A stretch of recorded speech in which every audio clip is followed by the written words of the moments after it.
TV Gracia apresenta as palavras inefáveis de Deus. O Evangelho da Graça nos lábios de Jesus Cristo, o homem. Abba, Pai. Boa noite a todos vocês e a todo o mundo da internet que está me vendo. Os amo muito e temos uma palavra maravilhosa para vocês, assim que lhes convido a tomar nota e a ter seu livrinho de anotações, porque temos um tema maravilhoso, como sempre. Deus nos dá um bom tema que nos faz pensar e nos leva a esquadrinhar bem a palavra do Senhor. Estava lendo hoje o livro de Daniel, li vários capítulos, e estava lendo como essa estátua que se levantou com cabeça de ouro diz que Deus cortou uma pedra, filho do homem. E essa pedra que o filho do homem trouxe conseguiu derrubar a estátua. E essa pedra é esse ministério que vai derrubar, porque esse fundamento estava cozido com ferro e barro. Então o fundamento tem que ter solidez, e a solidez está na graça. Agora é que eu entendo a importância desse ensinamento que ele me deu. O importante, porque isso é o que fez esse ministério. E eram 3 capítulos da Bíblia, e eu vou convidar vocês a considerá-los de novo, a repassar, dar-lhe um repasso. Em Romanos capítulo 6, o que o Senhor me ensinou, naquela visão que tive, estes ensinamentos constituem qual é a verdadeira família da fé e quem não é da família da fé. Olha o que diz o capítulo 6, verso 1.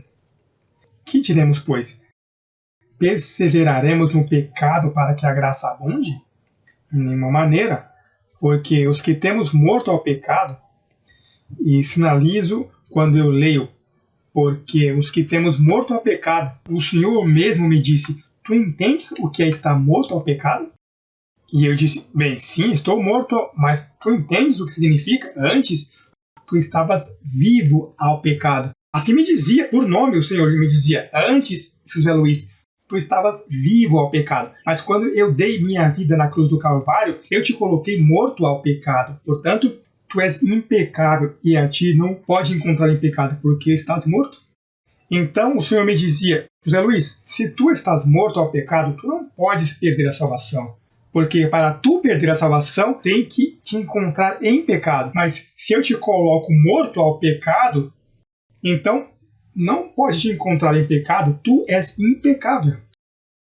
Agora, quando se havia ouvido isso na história? Vocês não veem que todos os ministérios, ainda os que te falam de graça, eles ainda te veem vivo ao pecado? Não, sim, estamos abençoados, irmãos, cremos no que vocês ensinam, predestinados e tudo, mas se te encontrar em pecado, te perdes. Então, não tem compreendido a mensagem. Porque como pode te encontrar em pecado se tu és um morto ao pecado?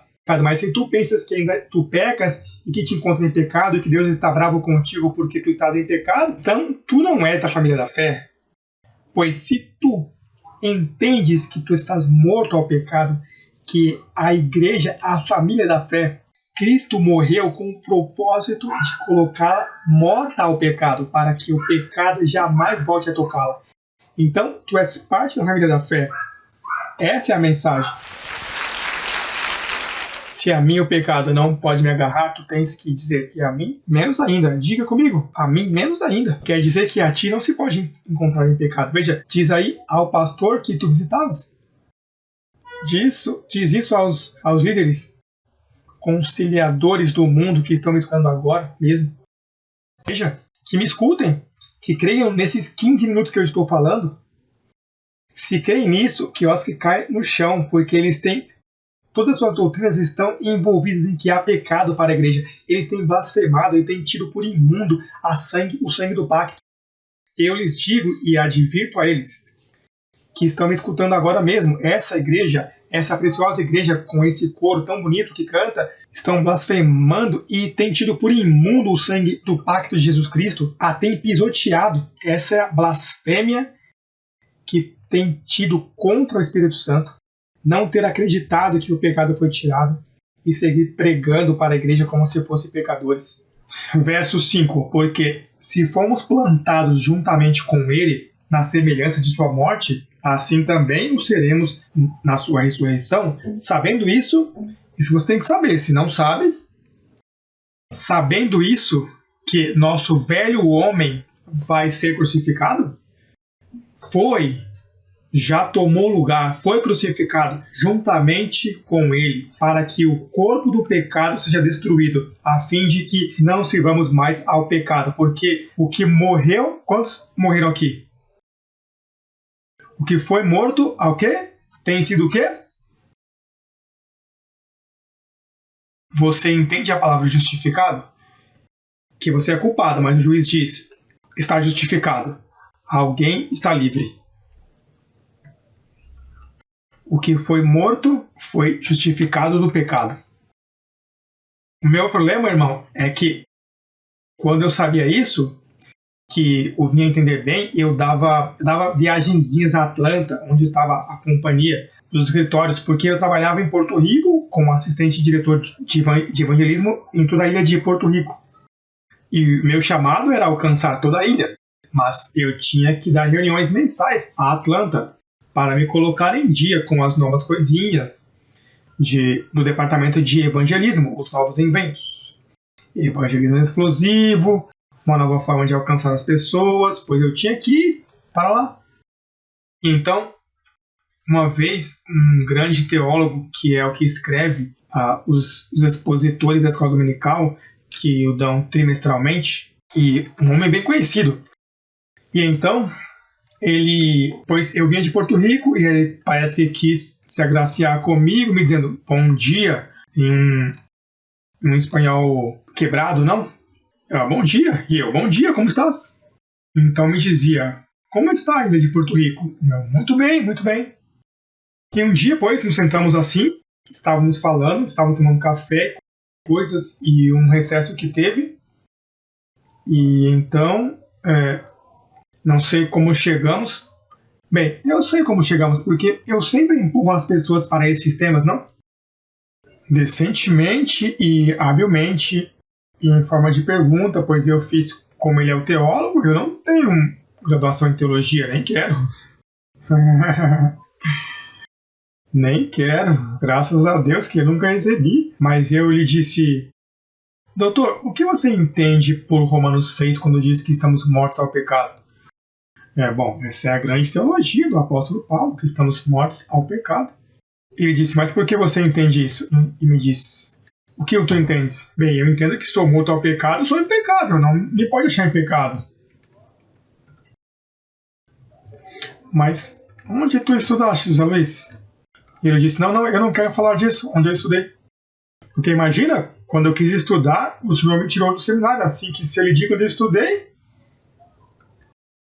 E então ele disse, não, o que eu quero dizer é que se eu estou morto ao pecado, tem um exemplo, é como um indivíduo que morre, já não pode cobrar impostos, então. Mas onde você aprendeu isso?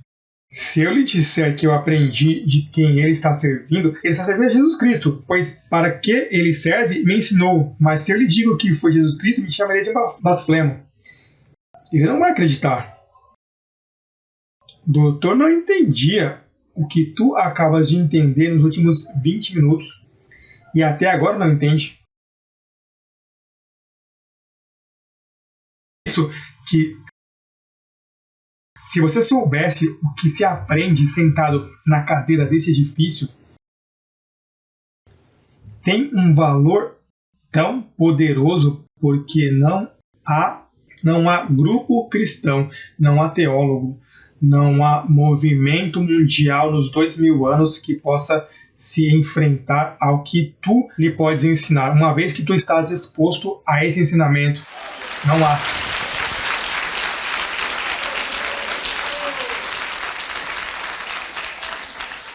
Imagina, eu estou falando para ti de uns tesouros que, se tu conheces, te convertes em uma pessoa especial sobre a face da terra. Tu és uma pessoa muito especial. Então, a igreja foi justificada do pecado. Por isso aqui se chama a família da fé, porque em fé ela acredita no que Cristo fez por ela, pela igreja. Então, depois, o Senhor me ensinou Romanos 7. A prática, eu estive com o Senhor nessa visão como 2h30, verdade? Pois se prepara para 2h30. Quanto falta? Sairemos às 12. Estou encurtando, mas você sabe quantas vezes ele me repetiu isso? Me repetiu de 8 a 10 ou 12 vezes, não me lembro. Eu sei que me cansei, que quando me dizia, ok, voltemos a Romanos 6, verso 1. Então, por dentro de mim, eu dizia, queria que não me ensinasse mais, que eu já aprendi. Mas me repetia e eu já tinha medo, porque não é que isso é uma visão, é como quando você tem um pesadelo que você quer parar, para que não se repita. Você passou por algum pesadelo assim que se repete, e você dá a volta e diz que não me venha isso mais na mente, e segue, se repete. Pois assim foi que me aconteceu comigo nesse capítulo. Quem dera todos os pesadelos fossem assim. Pesadelos com o Senhor te ensinando o Evangelho. Mas eu já não queria escutar mais. Então, quando eu me repetiu como 12 ou 14 vezes, eu não sei quantas vezes, me disse, ok, vamos agora a Romanos 7. Ainda continua?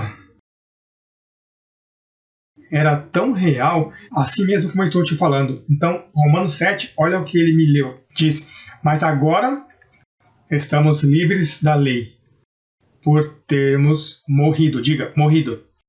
Por termos morrido para aquele que estávamos sujeitos, de modo que sirvamos debaixo de um regime novo do Espírito, e não debaixo do regime velho da letra. O Senhor voltou e me explicava, olha, José Luiz, a razão que tu estás, quando eu dei minha vida, te coloquei morto ao pecado, pois então, ao te colocar morto ao pecado, tu estás morto para a lei. A lei não pode contigo, a lei de Moisés e os mandamentos, não há lei que possa contra ti. Agora veja, a lei existe para todos os que não sabem o que eu estou falando. Porque ainda há grupos por aí guardando a lei. Os judeus estão guardando a lei. Olha, quando eu vinha na rádio agora para cá, há um grupo de judeus messiânicos que não é outra coisa que uns legalistas enrolados que não entendem o que é pactologia, e falando que Deus os colocou para que voltassem a Israel, para que voltassem aos ensinamentos salvíficos do povo de Israel. E por isso tens que vivê-la santamente, porque se Yeshua HaMashiach te pega em pecado, olha, quer dizer que não entenderam nem o que é evangelho, mas se chamam judeus cristãos, se chamam judeus messiânicos. Tremendo disparate. Esse último disparate desse grupo é mais perturbado que os outros grupos. Ou seja, que as pessoas seguem confusas por aí. Olha, estão crescendo. Como é que as pessoas andam como as ovelhas sem pastor buscando o último novo? Que é o último que saiu para a avenida? É como as pessoas que andam buscando o último CD do artista tal, da outra artista. Por isso, tu sabe, isso fica velho e tem que buscar o novo. E os artistas sobem e descem, sobem e descem. Agora, isso que eu estou te ensinando, isso nunca desce. Porque esta é a verdade do Evangelho. Tu fostes predestinado para escutar essa palavra. Então diz aqui que, por ter morrido para a lei, estás livre totalmente do pecado, por ter morrido para a lei. Quando Cristo morreu, ele te deu esse privilégio. E o último que me ensinou foi o capítulo 8. Com esses 3 capítulos eu comecei esse ministério. Com esses 3 capítulos. E estive por 4 anos pregando esses 3 capítulos, porque eu não sabia mais nada da Bíblia. Depois de tantos anos na igreja, eu não sabia nada da Bíblia. Nem me atrevi a ler outro capítulo. Quando eu entendi Romanos 6, 7, 8, depois eu não me atrevi a pregar mais nada. Não, até que ele não me explique outro, eu não toco, porque não vê que está contaminado com as ensinanças anteriores? Eu tinha que renovar todo o meu ensinamento. Quebrei tudo, joguei tudo no chão, tudo do velho, nem eu toquei, joguei essas porcarias que tem no lixo. Tudo está contaminado. Livros que eu ia na livraria e encontrava esses livros, esses belos cadernos com letras de ouro, profundidades do cristianismo. E não estavam nem na praia, quanto mais no profundo. Livros que diziam mananciais no deserto. E eram miragens no deserto, imagina? Miragens no deserto. Que tu vai correndo pensando que tem água, rapaz, e te espatifa na areia. Você sabe o que eu estou falando. Mananciais para o pregador. Sermões para o pregador deste novo milênio. Uns livros grandes, e o dinheiro que eu tinha, eu comprava esses livrinhos, porque assim eu colocava na minha biblioteca e me sentia importante. Quando alguém chegava, olha, esse homem estuda. Lixo. Você sabe como Paulo chamou? Estrume. Diz, tudo o tenho por lixo. Para ganhar isto, para ganhar a graça, o conhecimento, pois eu comecei de novo. Eu comecei de novo com Romanos 6, 7, 8. E olha o que eu aprendi de Romanos 8. No verso 2 diz, porque a lei do Espírito de vida, essa não é a lei de Moisés, essa é a lei do Espírito de vida. A lei do Espírito de vida em Cristo Jesus me livrou da lei do pecado e da morte. E sabe o que me dizia o Senhor? José Luiz, não é que vai te livrar. Por isso é que nós ensinamos aqui, quando entramos em algo, no tempo presente, nós dizemos, vai te livrar? Não, me livrou. Tocamos a você a repetir isso. Porque o Senhor me diz, fez isso comigo, assim que estamos calcando o Senhor com isso. Ele me disse, José Luiz, não é que vai te livrar, ele já te livrou. E do que te livrou? Da lei do quê? Do pecado e da morte. Diz, porque o que era impossível para a lei, porquanto era débil pela carne, Deus, enviando ao seu Filho semelhança de carne de pecado, e por causa do pecado, condenou ao pecado em sua carne. Em quê? Na carne. Ou seja, a lei do Espírito de vida condenou ao pecado em tua carne. Eu me lembro dos exemplos que eu dava para aqueles tempos, estou falando de muitos anos atrás. Eu dizia, irmão, olha, uma pessoa que se comporta mal na sociedade e comete um crime, podem pegar e matá-lo. Como aqui na Flórida, que por um crime podem te matar. Agora, em vez de matá-lo, o que podem fazer também é condená-lo. Em vez de matá-lo, condená-lo. Condená-lo a uma perpétua, a 100 anos, não? Então o que acontece? Se lhe damos morte, pois aí terminou tudo. Mas se o condenamos e deixamos vivo, é pior, porque ele sofre dia a dia, contando os dias, até que morre. Então eu ensinava, olha, o exemplo era, olha, o pecado existe, por assim dizê-lo, porque nós temos um corpo de pecado. Este corpo é um corpo de pecado. O que acontece? O pecado está em nosso corpo. Nós fomos vacinados com uma vacina que o anula e não lhe deixa efeito. E ele quer nos fazer dano, mas como Cristo está em nós, ele simplesmente está preso, está condenado na sua carne. Está condenado. E às vezes te assusta. E às vezes te faz passar uns sustos. Porque Paulo lhe chamou os desejos enganosos da carne. Em outras palavras, que tu estás perfeito, mas ao mesmo tempo vives em um corpo de debilidade. Daí é de onde o sistema religioso desses dias, como sabe que tu tens aí, mas não sabe que está condenado. O pecado, se Deus te chama em pecado, perdes a salvação, te vais e te queimas no inferno. Mas eles não sabem que está condenado.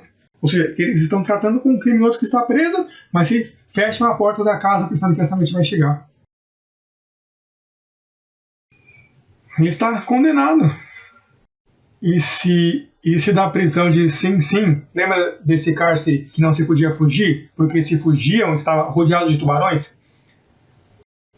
Assim que quando te colocaram preso aí, pegavam as chaves, atiravam e jogavam assim no mar. Assim, olha, o mar e davam, atiravam na água. Como que diz, para que guardar? Se daqui você não vai sair.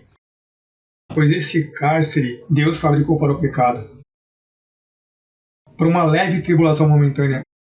No dia em que os veste nossos corpinhos de corrupção, e então já acabou a luta contra os desejos enganosos e contra as debilidades que nos assediam, contra o sofrimento, a tristeza, tudo que tomar lugar aqui na terra que entristece a você e lhe causa problemas.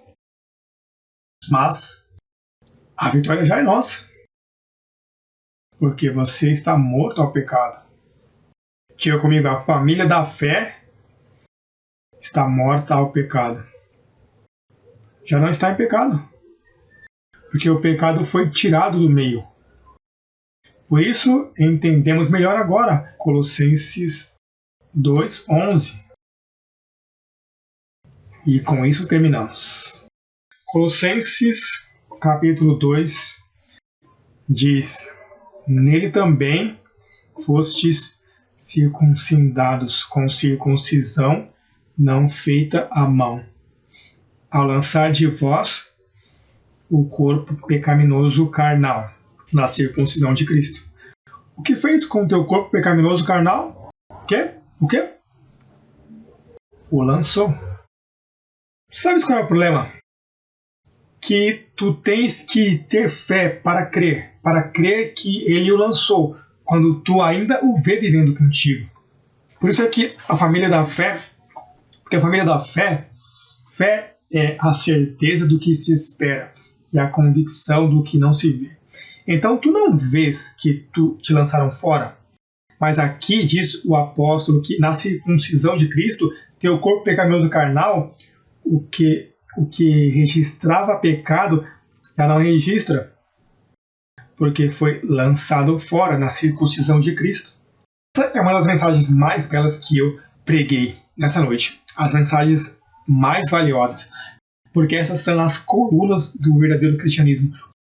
Qualquer outra mensagem que tu escute que viola os princípios que eu tenho falado nessa noite se constitui em uma apostasia, em uma heresia, em um falso evangelho. Assim que, para o mundo da internet que está me escutando, o abençoado pastor, reverendo, doutor, que seja, que está me escutando, eu te recomendo que escute essa palavra, que podem salvar tua vida, a de tua família e a de tua igreja que está pastoreando. Considera o que dizemos, busca os versos bíblicos e pode trazer uma grande bênção para a tua vida. E a todos nós que estamos aqui ouvindo, pois eu espero que essas palavras as registrem bem, tome nota, aponta a fita do cassete, escuta outra vez, até que tu compreendas o significado delas. E daí vai separar uma vida nova em tua vida. Daí te curas de doenças, te curas de tantas coisas que podem estar afetando tua vida e podem estar afetando tua vida diária por não conhecer a verdade. Porque veja, conheces a verdade e esta te faz livre. Mas se não é a verdade o que tu tens em tua mente, então não podes viver livremente. Assim que os amo muito, os quero muito. Um beijo para todas as nações que estão me escutando nessa hora. Abençoados com todas as bênçãos, e a família da fé segue em pé. E seguimos crescendo. Qualquer outra mensagem que tu escutes que viola os princípios que eu falei nesta noite se constitui em uma apostasia, em uma heresia, em um falso evangelho. Vamos estar em pé, um aplauso ao Senhor e nos saudamos uns aos outros.